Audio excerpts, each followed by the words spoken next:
Alright, so this is Jacob again. Today we're talking about, do you really want a Redfoot tortoise?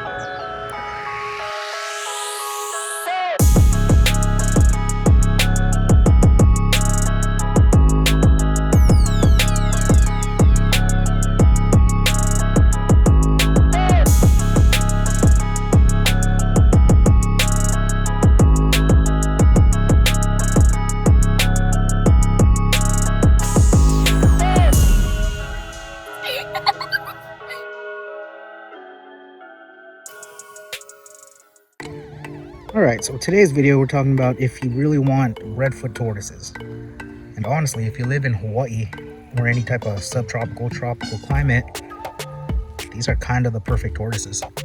They eat grasses, they eat fruits, they eat vegetables. They eat really anything you can grow here really well.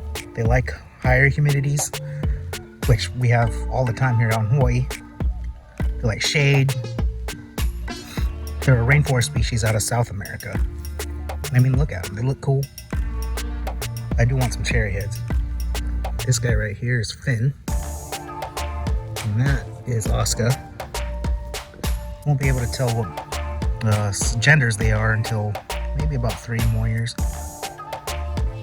But like I said, Hawaii, these are kind of the perfect tortoises. Something that I did forget to add is that they like to eat protein, so I do give these guys some dried shrimp, just a little bit, maybe once a month, if that. I was reading, I don't know if it's true or not, but if they don't get animal protein, a lot of the ones that don't tend to get neurological issues, so they tend not to be able to walk as good. They start shaking. But in all honesty, a little bit of animal protein here and there. I read a lot of people give them chicken, eggs, things like that. This guy's eating, but like I said, they'll be okay to eat some animal protein, not a lot of it. It'll cause some pyramiding. Got really pretty shells though, nice round. No pyramiding out of these guys. They are about 1 year old, these ones are, and they're growing quick.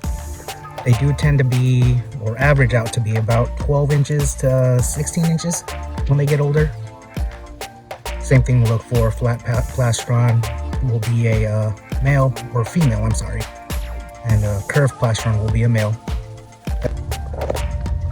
Downside to having these Redfoots are, just like the cicadas, 12-inch tortoise needs some space to roam. Right now they're just cruising around with my dragon fruit. And they eat a lot, just like the sulcatas. So they're going to be eating these dragon fruit, the cactus pads I showed you. I also have some fruit trees growing, which I'll show you guys here in a minute. But yeah, they need a good amount of space to roam, and they need shade along with it. Like I said, they're a rainforest species. So what my tortoises do in their totes that they're in right now, I have some Song of India, and they just hide underneath those and hang out under there until it's time to eat. And this is the enclosure that I keep them in at night. It is kind of small for them, so they will be moving to a full-time, essentially, outdoor pen, which I got right back here. But as you can see, they like to go into these Songs of India and just hide in there.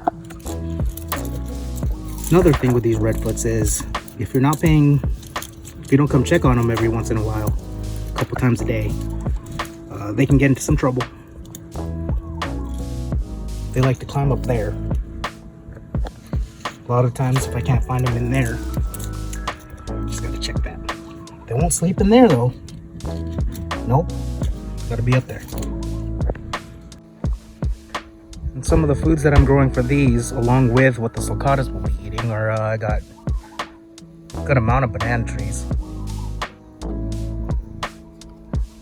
Got a few papaya trees also, which they eat the papaya leaves. They've eaten banana leaves. They're not big fans of them, but I do give it every once in a while. It's high in fiber. And I got more hibiscus right over here, which they do like the flowers and the leaves on those also. And these guys like to eat. They don't eat as much, as at least mine don't, as the sulcatas do. But they do eat. They get fruits maybe 3 times a month from me. 4 times, once a week. And I've also got these guava trees growing. I got 2 of these on the property. Those are really gross and they stink. I don't like guavas, so they just rot. But they're perfect for redfoots, yellowfoots, cherryheads, any of your fruit-eating species. They love these, and I don't. And again, redfoots do need a lot of space, so where I'm going to be putting them is right back this way. It goes all the way back there, comes out. Putting them here because there's lots of shade, kind of rainforesty vibe, kind of got a bunch of trees. I can thank the next door neighbor for that tree. Like I said, lots of shade. They can hide out all the way back there if they want. They can come back out here. Going to be adding, well, they've got hibiscus and stuff. I showed you guys these on the sulcata video, but I'll be adding clover and a bunch of leaves. Just kind of giving it a foresty vibe, putting some grass in here, not too much. But I will be putting more fruit trees, so once those go in season, they can just pick it up off the ground and they can eat it. And another thing with these guys, they like their substrate kind of wet versus dry like in the sulcatas, so I'm just spraying it down a little bit. You don't want to spray it down too much. I have sprayed it down to where mushrooms started growing and they try to eat them, so that's no good. Had to change their substrate out. Took 2-3 hours to do because I had to get all this going. I do hide rocks under here so that they have some type of exercise when they're just hanging out in their little enclosure. Which is always smart, well, not necessarily smart, but a good idea. That way they just get stronger legs, and I'm putting them on that little hill that I showed you, so they get more exercise for their legs. And these guys are definitely more active during the earlier times in the day, or the cooler times during the day.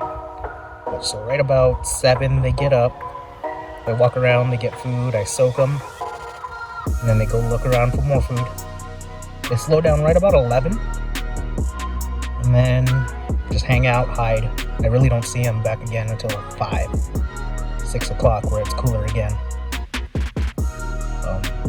But if you can give these tortoises food, space, shelter, honestly, there's no reason really not to get them. They'll chop your weeds down when they get bigger. I mean, look at that. He's just hanging out. But I mean, they really are the perfect tortoise for Hawaii. High humidity, rainforest. If you have trees, that'll be even more beneficial for them. But yeah, should you get a redfoot tortoise in Hawaii? Yes. If you live in a drier climate, you'll have a harder time, but it still can be done for sure. And thank you guys for watching this video again. And I'll be back on Wednesday. Thank you.